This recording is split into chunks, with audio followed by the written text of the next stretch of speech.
아침에 나로 주의 인자한 말씀을 듣게 하소서. 내가 주를 의뢰합니다. 나의 다닐 길을 인도하소서.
안녕하세요. 명지대학교 배움의 교회 새벽 묵상 시간에 오신 여러분, 주님의 이름으로 환영하고 축복합니다. 블레셋을 빼앗겼던 언약궤가 다시 이스라엘로 돌아오면서 오늘 읽게 되는 7장에서는 미스바 영적 각성 운동이라 불릴 수 있는 금식 회개 운동이 시작됩니다. 이스라엘 백성들이 다시금 하나님 앞에 엎드려 자신들이 저지른 죄악을 회개하며 하나님의 은혜를 구하는 시간이었습니다. 그때 한 사건이 벌어집니다. 미스바는 베냐민 땅에 있는 군사적 요충지였기 때문에 이스라엘 백성들이 다 그곳에 모여 있다는 소문이 바로 블레셋에게 들어간 것입니다. 이 기회를 놓칠 수 없으니 블레셋은 군대를 이끌고 전쟁을 치르러 옵니다. 하나님 앞에 자신들이 가지고 있던 우상을 다 버리고 금식하는 이들이 무슨 전쟁을 치를 준비가 되어 있었을까요? 기도는 하고 있었지만 막상 전쟁 앞 두려움에 있던 백성들이 사무엘 선지자에게 기도를 부탁합니다. 그때 사무엘 선지자는 여호와께 번제를 드렸다고 성경은 말하고 있습니다. 자신들의 목숨을 노리는 자들의 날이 실퍼렇게 서 있는데 그 앞에서 하나님께 예배를 드리는 모습인 것입니다. 그때 블레셋이 가까이 옵니다. 긴박한 상황에 하나님께서는 블레셋 사람들에게 큰 우레를 내려서 세번역으로 보면요, 천둥 소리를 내어서 그들을 당황스럽고 혼란스럽게 만든 후에 패하게 하셨습니다. 이스라엘 백성들은 한 것이 없습니다. 전쟁의 승리는 바로 하나님께서 주신 것이었습니다. 그래서 7장 12절에 보시면요, 사무엘이 돌을 하나 가져다가 미스바와 센 사이에 놓고 우리가 여기에 이르기까지 주님께서 우리를 도와주셨다 하고 말하면서 그 돌의 이름을 에벤에셀이라고 지었다라고 기록하고 있습니다. 이스라엘의 참된 왕, 모든 전쟁에 능하신 분, 가나안에 들어오는 동안 가나안에 정착하는 모든 과정을 돌아보았을 때 이보다 완전한 왕은 또 없습니다. 그렇게 30년 정도 사무엘이 다스리는 기간이 흘러갔습니다. 그리고 사무엘이 나이가 많아졌습니다. 이에 백성들이 사무엘에게 나아가 이제 자신들의 왕을 세워달라는 요구를 합니다. 왕이 없는 백성이 분명 아닌데 왕이 없는 백성들처럼 자신들의 요구에 목소리를 높이는 이들의 모습을 사무엘상 8장 4절에서 9절까지 함께 읽도록 하겠습니다. 사무엘상 8장 4절에서 9절까지의 말씀입니다. 그래서 이스라엘의 모든 장로가 모여서 라마로 사무엘을 찾아갔다. 그들이 사무엘에게 말하였다. 보십시오. 어른께서는 늙으셨고 아드님들은 어른께서 걸어오신 그 길을 따라 살지 않습니다. 그러므로 이제 모든 이방 나라들처럼 우리에게 왕을 세워주셔서 왕이 우리를 다스리게 하여 주십시오. 그러나 사무엘은 왕을 세워 다스리게 해달라는 장로들의 말에 마음이 상하여 주님께 기도를 드렸더니 주님께서 사무엘에게 말씀하셨다. 백성이 너에게 한 말을 다 들어주어라. 그들이 너를 버린 것이 아니라 나를 버려서 자기들의 왕이 되지 못하게 한 것이다.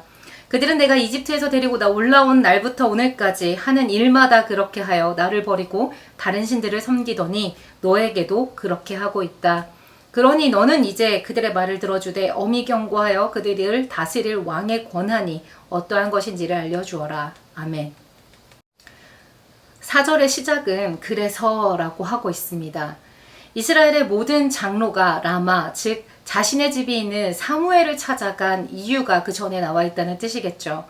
그들이 찾아간 이유는 사무엘이 나이가 많아 늙었을 뿐 아니라 그를 이어 사사로 살게 된 아들들이 사무엘의 행위를 따르지 않고 부패하고 부정한 행위를 함을 이야기하면서 그러하기에 왕을 세워달라는 궁극적 목표를 가지고 찾아간 것입니다.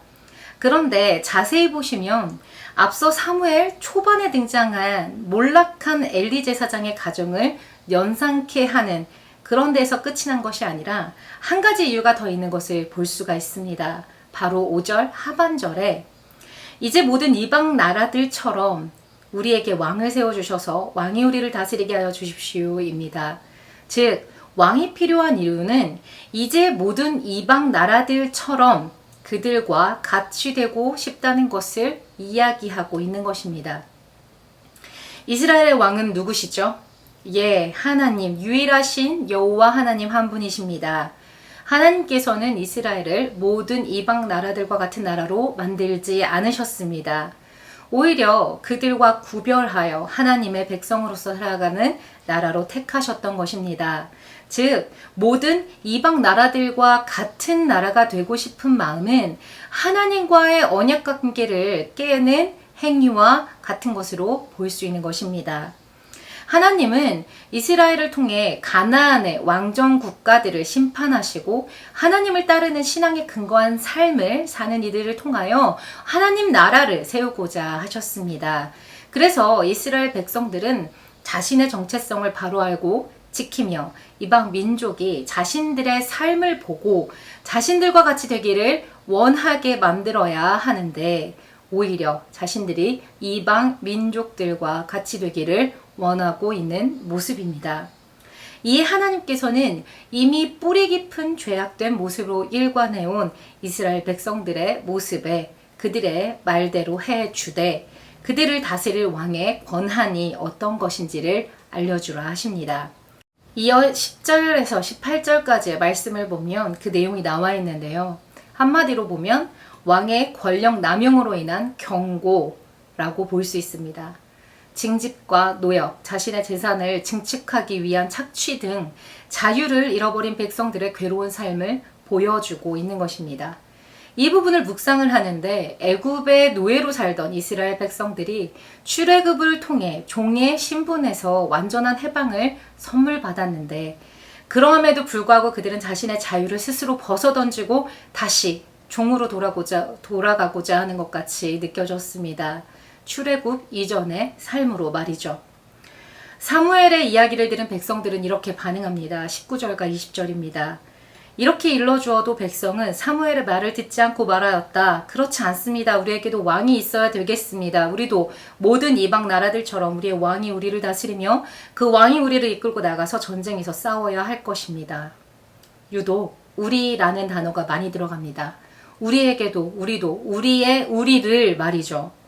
7장 12절에 등장한 에베네셀의 하나님은 온데간데 없습니다. 하나님께서는 우리를 세상과 구별된 거룩한 그의 자녀로, 그의 제사장으로 부르셨습니다. 그리고 우리가 머무는 모든 삶의 자리에서 하나님의 제사장으로서의 삶을 살아갈 것을 요구하고 계십니다. 그런데 우리가 하나님께서 주신 은혜를 잊어버린 채 우리의 정체성을 벗어던지고 스스로 세상의 종으로, 죄의 종으로 살 것을 요구하고 있지는 않은지 돌아보길 원합니다. 우리의 하나님은 에베네셀의 하나님이십니다. 하나님이 그의 백성들에게 요구한 삶은 하나님을 왕으로 모시고 하나님 보내신 세상 가운데 하나님 나라를 세우는 삶입니다. 스스로 보기에는 작고 별 볼 일 없어 보이는 삶이라 할지라도 하나님과 함께하는 삶은 결코 작은 삶이 아닙니다. 하나님의 역사를 이뤄내는 삶인 것입니다. 눈에 보이는 나를 두렵게 하는 세상에 동화되기를 선택하는 삶이 아닌 나를 두렵게 하는 그 대상을 능히 이기실 하나님을 의지하며 살아가기를 원하시고 계시는 것입니다. 종의 모습이 아닌 그의 자녀된 모습으로, 그의 백성된 모습으로 말이죠. 오늘 우리 하나님을 우리의 왕으로 모시고 하나님 말씀 안에서 하나님의 주시는 그 자유함을 누리는 하루가 되길 원합니다. 때로는 우리가 두렵고 떨림으로 나아가지만 하나님께서 우리에게 에베네셀의 하나님이 되심을 오늘 우리가 선포하며 그의 말씀 안에 걸어가는 하루가 되길 소원합니다. 기도하시겠습니다. 우리의 한 걸음 걸음을 인도하시고 날마다 새 힘으로 공급해 주시는 하나님, 그 은혜로 인하여 감사드립니다. 우리가 거친 이 세상 가운데 나그네의 삶을 살아가고 있으나 이 세상을 두려워함으로 세상과 같이 되기를 위하여 애쓰는 자들이 되지 않기 원합니다. 우리의 현실의 그 너머에 우리를 지키시고 다스리시며 인도하시는 하나님을 바라보게 하시고 소망을 잃지 않고 살아가게 하여 주시옵소서. 예수님 이름으로 기도합니다. 아멘.